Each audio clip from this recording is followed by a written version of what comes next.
Hello everyone, welcome back to the channel. I hope you're doing great. In today's video, I'm going to show you how to add speaker notes in Google Slides step by step.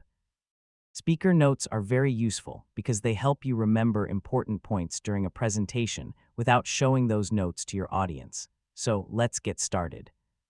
First, open Google Slides and open the presentation you want to edit. Now, select the slide where you want to add speaker notes. At the bottom of the slide, you'll see a section called Click to add speaker notes. Simply click inside that box and type the notes you want to use while presenting.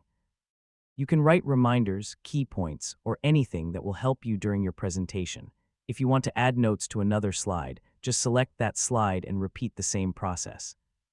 Each slide can have its own separate speaker notes. Once you've finished adding your notes, click the Present button to start your presentation. If the Presenter View option is available, open it to see your speaker notes, while your audience only sees the presentation slides. The best part is that Google Slides automatically saves your speaker notes, so you don't need to save them manually. That's all for this tutorial. Now you know how to add speaker notes in Google Slides quickly and easily. If you found this video helpful, please give it a like, subscribe to the channel, and turn on the notification bell so you don't miss any future tutorials. Thanks for watching, and I'll see you in the next video.